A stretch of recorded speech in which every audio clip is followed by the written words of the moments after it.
Monsieur le sous-préfet de Mewan, monsieur le maire de Darou-Khoudoss, de Taïban-Diaye, messieurs les chefs de village, les responsables des collectifs des imams, messieurs les imams, toutes les parties prenantes, je vous remercie de votre présence aujourd'hui. Et particulièrement, je tiens à saluer nos partenaires. Tout d'abord, le ministère de l'Agriculture, de la Souveraineté Alimentaire et de l'Élevage, qui nous a soutenus dans ce projet et dont le ministre a lui-même suivi l'implémentation de ce projet à travers le pays. Parce qu'aujourd'hui, on inaugure le programme à l'échelle locale, mais en réalité, c'est un programme national.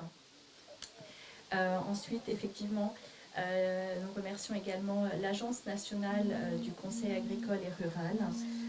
qui est vraiment un partenaire technique pour la mise en place de ce programme de formation, et bien sûr l'Alliance sénégalaise pour le consommé local, qui à l'échelle locale nous appuie effectivement pour les formations pour ce projet. Mesdames et messieurs, en vos titres, rang et qualité, bienvenue. C'est un plaisir d'être là avec vous. Je salue également, vous êtes en face de moi, les dames de Mewan, les dames vraiment travailleuses de Mewan, avec lesquelles on est en train de mettre en place également un projet pour le renforcement des capacités. Donc nous sommes aujourd'hui réunis ici à Rondio, dans le cadre de ce projet qui est nommé Agriculture, croissance et souveraineté alimentaire, parce que les trois vont ensemble. Et l'objectif est vraiment de renforcer les capacités des 900 agriculteurs qui ont été sélectionnés pour ce programme et les 150 femmes transformatrices qui ont été également sélectionnées pour ce programme dans l'arrondissement de Mewan. Les industries chimiques du Sénégal ont à cœur d'impacter positivement l'arrondissement, le département, la région et même le pays. Et surtout, notre priorité, ce sont les communautés riveraines, car nous sommes tous voisins, nous sommes dans la même zone. La plupart des familles ont quelqu'un qui travaille au CCS, directement ou indirectement. Donc vraiment, je dirais que nos destins sont liés. Donc il faut qu'on s'entraide les uns les autres. Surtout que les ICS étaient, sont et pour l'instant resteront le poumon économique du département. Par exemple, si on regarde les statistiques démographiques du dernier recensement, la commune de Darou-Khoudoss, la population a doublé. C'est 3 fois la moyenne nationale. Qu'est-ce que ça veut dire? Ça veut dire que, en réalité, c'est une zone qui est très attractive, que les gens viennent s'installer dans la commune de Darou-Khoudoss. Et pareil pour Mewan, et pour Mboro et pour Taïban-Diaye. Mboro, c'est 2 fois la moyenne nationale, la croissance démographique. Donc, le principal attrait, c'est effectivement l'activité économique qu'il y a et qui vient en grande partie des industries chimiques du Sénégal. Car effectivement, les industries chimiques du Sénégal sont le partenaire privé qui contribue le plus au développement local. Aujourd'hui, je vais juste faire une présentation rapide sur les actions RSE et ensuite Saloum, qui est notre ingénieur agronome, qui est le chef de projet de ce projet-là spécifiquement, vous détaillera le projet et l'impact qu'il y aura. Alors déjà pour le programme RSE annuel,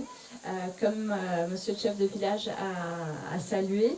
on est sur beaucoup de secteurs, que ce soit l'éducation, la santé, l'environnement, l'engagement communautaire, car l'objectif est d'impacter les différentes communes. Dans l'éducation, je pense que vous avez pu suivre le programme de salles de classe, où 20 salles de classe et 10 blocs de toilettes dans les écoles primaires ont été réalisés. Les inaugurations ont été finalisées les derniers mois. Dans la santé, par exemple, il y a eu les dons de médicaments aux cases de santé et aux postes de santé de l'arrondissement qui ont eu lieu il y a 15 jours, il me semble. Et actuellement, après avoir rénové la maternité, par exemple à Darukudos, on est en train de reconstruire le poste qui sera également équipé. Donc ça, c'est des projets concrets qui sont en cours. Pareil, dans les projets communautaires, cette année, on met l'accent sur les infrastructures sportives, pour les jeunes notamment, dans les stades de foot, dans les différentes communes. Dans l'environnement, ça a été de dire qu'il faut aussi investir dans l'humain. C'est pas que dans les infrastructures, c'est pas que dans les projets, il faut investir dans l'humain. Et il faut former les gens pour que les gens puissent créer leur propre emploi, générer des revenus pour eux-mêmes. C'est ça vraiment qui garantit le développement sur le long terme. Donc, d'où ce programme justement de renforcement des capacités et dans l'activité, dans l'agriculture qui est le centre d'activité principal à l'échelle nationale même. Donc le programme de formation de ces 900 agriculteurs, c'est vraiment axé sur les bonnes pratiques agricoles pour augmenter les rendements. Et pareil pour les femmes, c'est comment transformer déjà, mais aussi augmenter la qualité du produit qui est transformé. Car l'objectif, vraiment au-delà des compétences, c'est ça. C'est l'autosuffisance, c'est de bénéficier de revenus complémentaires. Voilà, donc c'était tout pour la présentation de l'activité. Maintenant, je vais donner la parole à Saloum Seck qui pourra vous donner les détails vraiment du projet. Merci. Voilà, merci. Les renforcement de capacité des agriculteurs. suñu waxee loolu mooy programme bi nga xamante ni dañuy jàppale baykat yi pour que si mbay mu sell bi ñu mën ci taxaw bu baax pour que lépp lu ñu bëgg si wàllum koom-koom ak si wàllum rendement ñu mën ko yokk. donc si biir programme bi am na lu ñuy wax renforcement de capacité si côté mbay mi si côté baykat yi mais am na leneen loo xamante ni nag suñu jigéen ñi nga xamante ni ñooy yëngu si wàllum transformation. donc ñoom la ñu jagleel yooyu programme soo xoolee lu toll ak 900 bénéficiaires si wàllum baykat yi dinañ si am si arrondissement Mewane bi yëpp parce que tey soo leen xoolee lii suñu ginnaaw moom la ñu prévoir pour def parcelle de démonstration yi pour waa Kondio. donc am na yeneen yoo xamante ni nii ñu ngi ko prévoir Mboro ñu ngi prévoir aussi Daaru prévoir nañu Mewane ak Taïba Ndiaye donc yooyu yëpp am na ay zones yu ñu ciblé pour def ay parcelles. programme bi nag dafa am ñaari phase dafa am phase boo xamante ni phase théorique la phase théorique bi mooy maanaam dañuy toog jàngal waxtaan ak baykat yi ñi nga xamante ni nii moom la ñuy utiliser jumtukaay yi comme ni ñuy wax engrais yi ak naka la ñuy jëfandikoo suñu gisee benn feebar si gàncax gi yeneen yi donc naka lañ koy saafare ak naka lañ leen di former tamit si wàllum entrepreneuriat agricole parce que gis nañ ni léegi tendance bi mooy nit ñi ngi dem si formaliser wu maanaam dañuy créer ay GIE créer ay groupement mais war nañu xam nan nañuy gérer suñu économie ba tey suñu bayee ba pare lépp liñ ciy am comme koom-koom ñu mën koo gérer ba nga xamante ne nii dinañu gën a yaatal mbir mi. donc yaakaar naa ne loolu aussi am na solo dinañ si jàll si formation yooyu ak yeneen ñi ñuy wax si wàllum utilisation de l'eau rationnelle parce que gis nañu léegi ndox donc lu am solo la si mbay mi. donc dinañu def ci cadre formation yooyu tamit ak li ñuy wax les nouvelles technologies parce que soo xoolee léegi ci wàllum utilisation engrais yi donc am na ci ay programmes yu bees yu ñu indi yu ñuy wane ni nan nañuy sakkanalee donc jumtukaayu engrais yi sakkanal sa poche nga xam ni tey suñuy demee bay récolter koom-koom yi ñëw dinañ mën a xam ni kat li ñu dugaloon ci ay intrants jënd ak ay jiw ak semence. donc dinañ ko mën a sakkanal ba mën ci am rendement yi ñu soxla donc loolu noonu moo nekkoon ci wàllum programme bi léegi ci wàllum champs école yi dinañu prévoir pour installer 8 parcelles 8 parcelles yi Kondio lay nekk fii donc dinañu installer beneen Daaru Khoudoss Taïba Ndiaye ak Daaru Mboy ñoom ñëpp yaakaar naa seen représentants yi ñu ngi fii toog donc di citer juste rek un peu GIE yi nga xamante ni ñoom la ñu choisir yaakaar naa GIE handicapé agriculteurs yi ñu ngi fii ñoom aussi di ay jàmbaar voilà di dem naa ba seen tool yi vérifier leen vraiment di ay jàmbaar tooguñu di xaar ñu ngi ñëw di liggéey ICS ñëw mu ni foog ñu jàppale leen si formation yi yooyu. am na li ñuy wax GIE Lawal Bamtaar ñu ngi fii maire Binta représenté leen donc am nañu aussi union des producteurs maraîchers pour le renouveau de l'agriculture ñoom aussi ñi ngi fi ñoom Mansour ñi ngi fi donc jugee ba Taïba Ndiaye voilà si wàllum jigéen ñi aussi donc gis nañ fi waa Ndoomoor yi ànd defar Ndoomoor ñu ngi fi si wàllum transformation jigéenu xonjo yi tamit parce que prévoir nañu defal leen formation mais tamit si cadre jigéen ñi yéen aussi dinañ leen defal benn formation boo xam ne si transformation la transformation bi soo xoolee mooy ni ñuy jëlee produits agricoles yi di si mel na di defar ay jus de bissap di defar ay confiture di defar ay sànqal yeeg yi nga xamante ni mooy céréales locales yi ñuy bay fii donc yaakaar naa ni sax si loolu la ñuy commencé loolu seen jili dina si ñëw su jëlee kàddu gi donc loolu bokk na si solo si soo gisee léegi programme bi li ko tax a jug rek mooy participer si souveraineté alimentaire bi nga xamante ni programme gouvernement Sénégal moo ko bëgg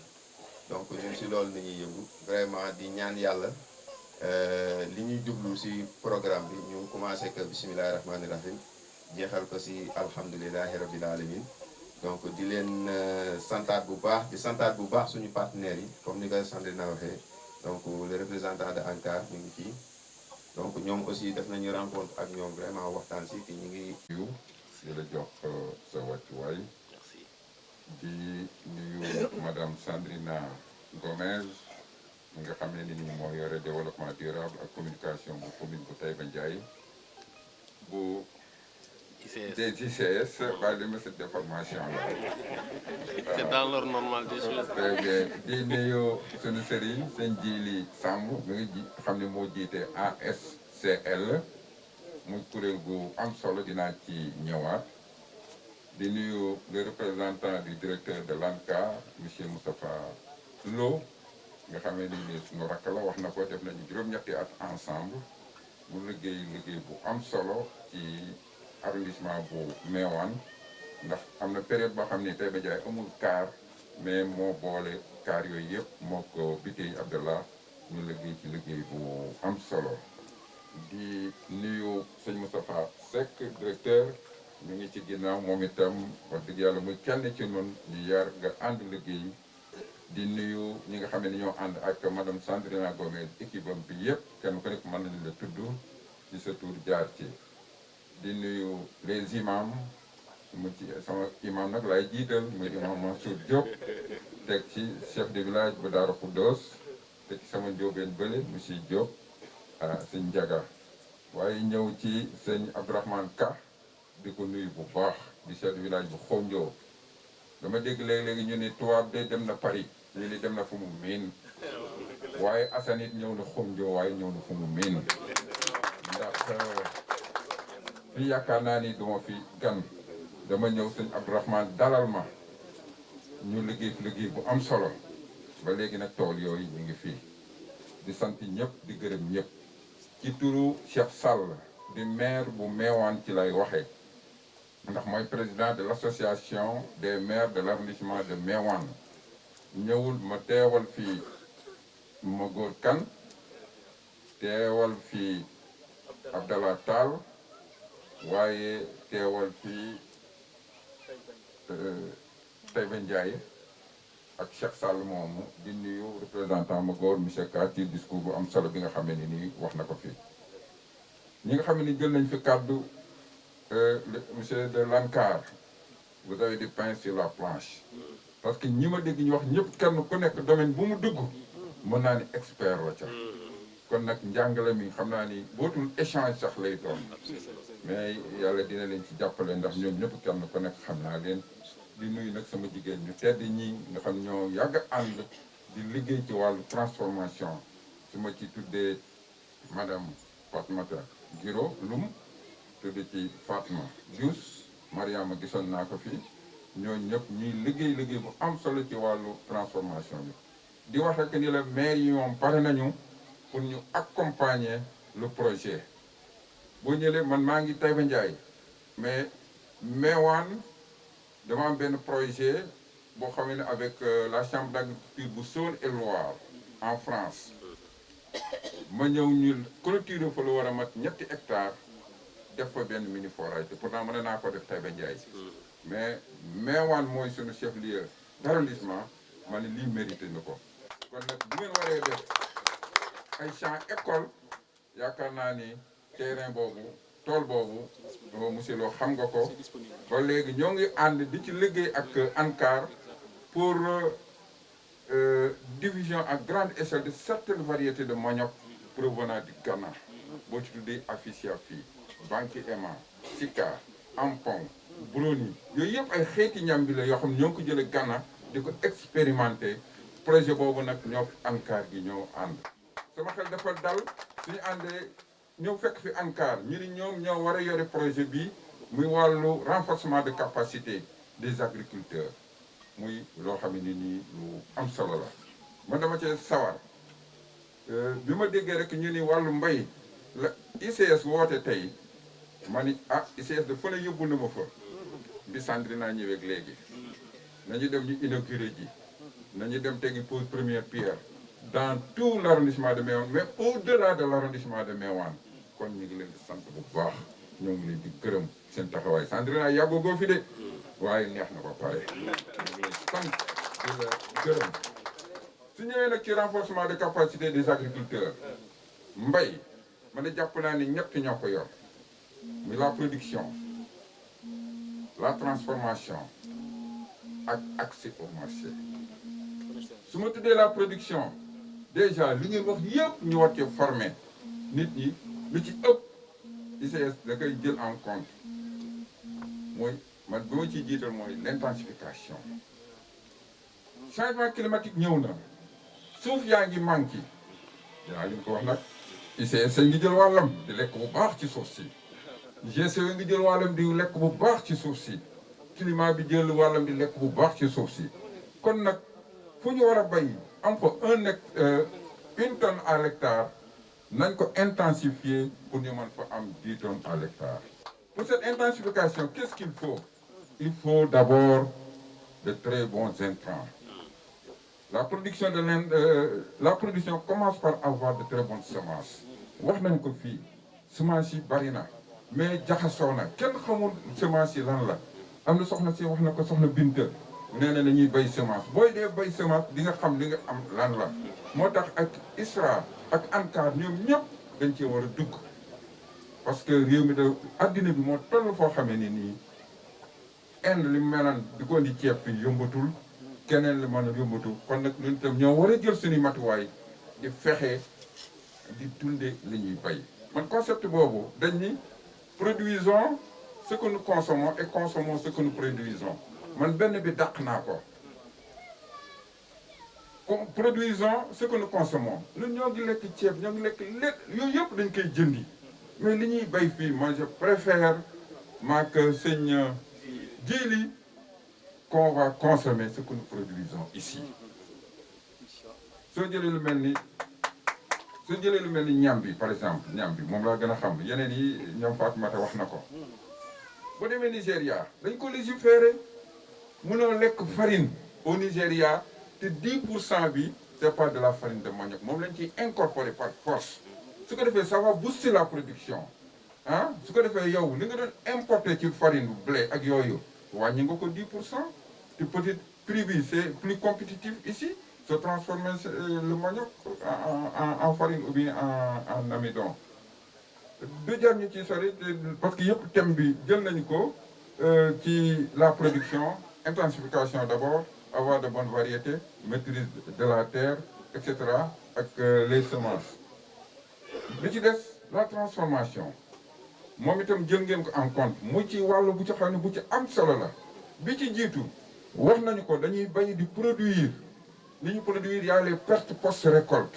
donc il faut ñu xalaat comment transformer donc transformation conservation la d'abord ensuite stockage la ensuite day yokk valeur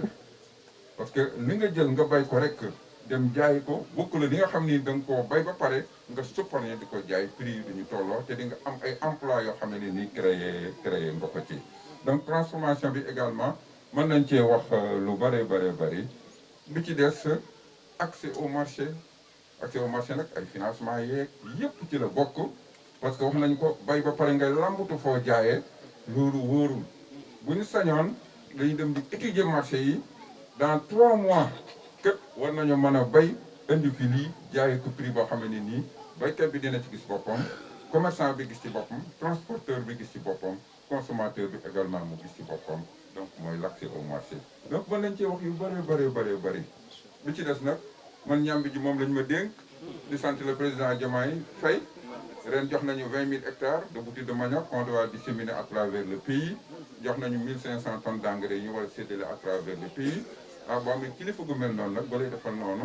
bu occasion amee il faut nga sant ko nga gërëm ko ñam bi dafay loo xam ne lu am solo la dama koy bàyyi ca mag ñi dégg naa bu njëkk ñu ni ku xeetul di nga xiinal c'est-à-dire bu ñu ba mu mag tuuti gone dara il faut nga am loo épluché loo xolli ah pour que gone yi mën a lekk bu baax ah xale bi dafa dem takki soxna mag mi di ko yedd ne ko kët fexeel ba reen ak reen bu mu jëp ci sa kër reen mooy reenu ñebe bul tàggoog moom reen moo di am sàq donc li nga mag ñi bu njëkk yooyu yëpp programmé nañ ko donc ñi ngi wax autosuffisance alimentaire soo amee loo xam ne denc nga ko muy sa dund ren ba déwén bu yàggee la nga am sa autosuffisance à partir de l'autosuffisance nag ci la souveraineté alimentaire yeeg yooyu yëpp ci la nekk di sant sama soxna yi bu baax ñii transformé di ci liggéey di dem ci foire yi te fu ñu dem ci ñi jël pay ci la ñuy bokk